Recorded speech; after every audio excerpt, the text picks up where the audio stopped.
Qaldığımız yerdən və qaldığımız adamla davam edirik. Bugün də studiyamızın qonağı Ovqat.com saytının baş redaktoru Heydər Oğuzdur. Heydər bəy, xoş gördük sizi. Xoş gördüm, Nurbəy. Hiss elədiyim qədərilə keyfiniz yaxşıdır. Ona görə ki, qatı tərəfdarı olduğunuz Erdoğanın əsas siyasi rəqibi, deməli, Cumhuriyyət Xalq Partiyasından olan, həm də gələcək prezident kimi görünən İstanbul Böyükşəhər Bələdiyyəsinin sədri Əkrəm İmamoğlu artıq həbs olunub. Hazırda Silivridəki Mərmərə cəza çəkmə müəssisəsində yəqin ki, günlərini sayır, bəlkə aylarını, bəlkə illərini sayır. Ötən bir həftədə gördüyümüz qədərilə, deməli, Türkiyədə təbii ki, mitinqlər davam etdi. Kütləvi mitinqlər, hətta bəzi deməli, informasiyalara görə bu mitinqlərə qatılanların sayı 1,2, 1,5 milyon arasında dəyişir. Belə bir informasiyalar var və artıq Türkiyə müxalifəti İmamoğlu'nun həbsinə etiraz olaraq Sarasahanədə keçirdiyi aksiyaları dayandırdı. Amma şənbə gününə İstanbulun ən böyük meydanlarından biri olan Maltəpəyə mitinq təyin etdi. Əkrəm İmamoğlu'nun həbsinə etiraz edənlərin sayı mən elə gəlir ki, hər halda kifayət qədər çoxdur. Bundan başqa partiyada bir primaries oldu, ilkin seçki oldu. Səhv eləmirəmsə 15 milyon adam, yəni İmamoğlu'ya səs verdi, oy verdi və biz artıq, düzdür, bilməm siz bu fikri qəbul edəcəksiniz, yoxsa etməyəcəksiniz. Türkiyə kimi nəhəng böyük dövlətin, təxminən 86 milyonluq bir dövlətin ikiyə parçalandığını bu mənada, bax bu son həbsinin ardından qütbləşdiyini, ikiyə parçalandığını demək olarmı? Biz artıq bunu iddia edə bilərikmi?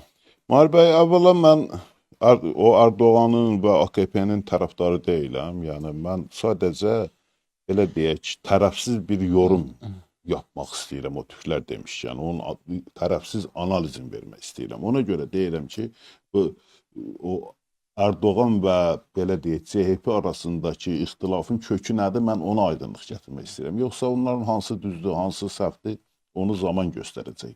Erdoğan'ın da özünə görə müəyyən o fikirləri vardı, müəyyən o narahatçılıqları var. Eyni şəkildə CHP'nin də... Çox üzr istəyirəm Heydər bəy, bir əsas suala da cavab almaq istəyirəm. Əkrəm İmamoğlu, Rəcəb Tayyip Erdoğan'ın əsas siyasi rəqibidirmi? Bu dəqiqə əsas siyasi rəqibidir, təbii. Aydın, davam edin, indi narahatlıqlar. İndi narahatçılıqları var, eyni şəkildə CHP'nin də müəyyən narahatçılıqları var və dünyada gedən bir də proseslər var ki, o proseslərin o Türkiyəyə yansımaları, o Türkiyədə əks-səda doğurmaları vardı. Yəni bunların hamısına aydınlıq gətirmədən Türkiyədə nələr baş verdiyini anlamaq mümkün deyil. Məsələ sual oluna bilər. Hələ seçkilərə 4 il vaxt qalıb, 3 il vaxt qalıb, elə deyilmi? Keçən il keçirilibdir prezident seçkiləri. İndi nə olubdur ki, bunlar birdən-birə prezidentliyə namizədliklərini irəli sürürlər və yaxud prezidentliyə namizədlərini tapmağa çalışırlar.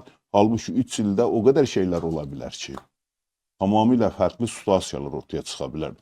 Deməli, burada o hətta o prezidentliyə namizədliyin indidən müəyyənləşdirilməsi də elə-belə deyil. Orada da, yəni, mənim məsələ şəxsən mənim fikrimə görə o CHP bilirdi ki, belə bir o əməliyyat keçiriləcək və ona görə özünü o sığortalamaq üçün, özünü o həbsdən sığortalamaq üçün və yaxud həbs olunarsa bunun siyasi səbəblərdən baş verdiyini deyə bilmək üçün prosesi başlatmışdı. O da hardan bəlli idi ki, bu proseslər başlayacaq? Trump hakimiyyətə gələndən sonra, yəni heç kəs gözləmirdi Trump hakimiyyətə gələ və yaxud, yəni belə deyək, CHP-çilər gözləmirdi Trump hakimiyyətə gələr. Onlar fikirləşirdilər ki, Biden hakimiyyətə gələcək, yenə də bunları müdafiə eləyəcək, yenə müxalif qüvvələri bunların ətrafında birləşdirəcək və Erdoğana qarşı bir mübarizəni həyata keçirəcək. Amma bu da baş vermədi, Trump hakimiyyətə gəlmədi və nəticədə yeni bir situasiya ortaya çıxdı. Bu yeni situasiyada da bunlar öz strategiyalarını müəyyənləşdirdilər. Biz prezident seçkilərinə namizədliyimizi indidən elan eləyək.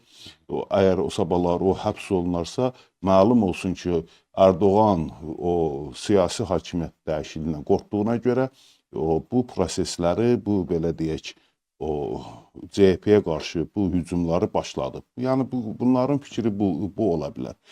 İndi eyni şəkildə mən onu da qəbul edirəm ki, AKP-nin CHP-yə qarşı həyata keçirdiyi bu siyasətlər, bu aqressiya, xüsusilə ölkəni qütbləşdirməsi, yəni CHP-ni vətən xaini elan eləməsi, terrorçularla bir yerdə olduğunu bəyan eləməsi, onun o adamlarının, ona yaxın o yandaş qrupların çıxıb CHP haqqında ağzına gələni deməsi Türkiyəni də qütbləşdirməyə aparır. Bu çox yaxşı bir şey deyil. Zaten Türkiyə qütbləşib.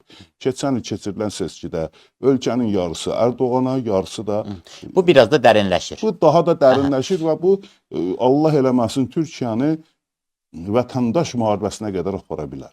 Yəni bu təhlükəli bir haldır. Bunu da həyata keçirməmək, yəni bir nömrəli sorumlusu hökumətdir, hakimiyyətdir. Yəni Erdoğan hakimiyyəti, AKP hakimiyyəti buna getməməlidir. Amma gedir. Niyə gedir? Çünki Amerikadan dəstək ala bilir. İndi görürsünüz, heç Avropada onu istədiyi səviyyədə dəstəkləmədi. Yəni o hiss eləyir ki, bu prosesləri başlayarsa, nə Amerika buna hücum eləyəcək, bunu qınayacaq, nə Avropa elə-belə qışqır bağır salacaqlar, Estoniyanın bir-iki dənə o naziri çıxacaq, nəsə deyəcək, bununla məsələ bitəcək.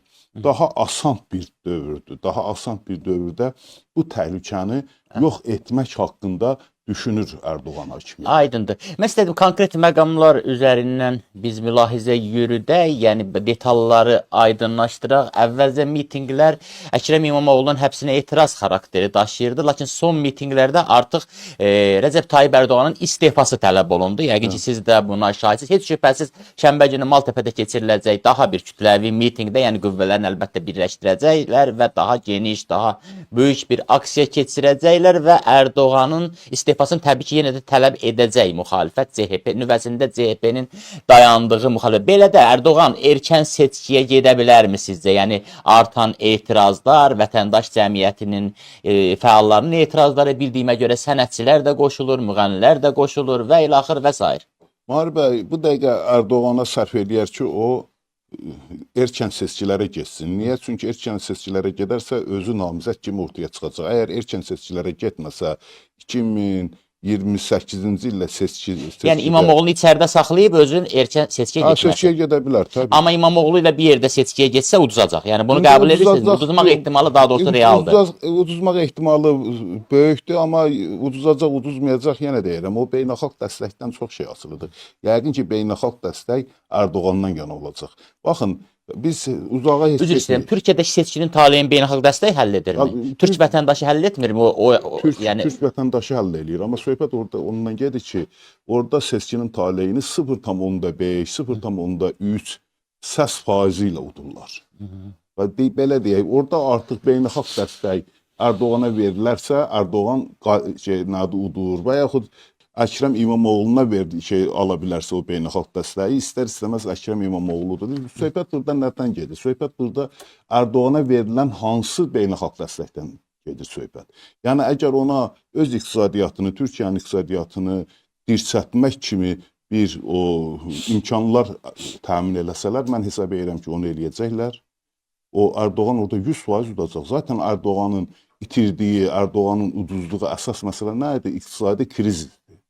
Həman o iqtisadi krizisdə, iqtisadi böhranı aradan qaldıra bilsə və yaxud da qismən yaxşılaşdıra bilsə oradakı insanların vəziyyətini Türk xalqı yenidən Erdoğana səs verir. Yəni orada Türkiyənin, belə deyək, beynəlxalq elə bil o dəstək deyiləndə və yaxud beynəlxalq müdaxilə deyiləndə nəzərdə tutulan bunlardır. Yəni sənə əgər istənilən ölkəyə hansısa dövlət ciddi dəstək versə, onun iqtisadiyyatını gücləndirə bilsə, o həmən partiya qələbə çala bilər və bunu da Erdoğan üçün eləyə bilərlər. Niyə? Çünki dünyada bu gün elə bir vəziyyətdədir ki, dünyanın özü haçalanıb, təkcə Türkiyə haçalanmayıb. Türkiyədəki haçalanma əslində beynəlxalq müstəvidə haçalanmanın nəticəsidir.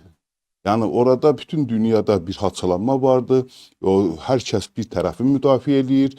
Erdoğanın müdafiə olunduğu tərəf isə bugün daha güclüdür.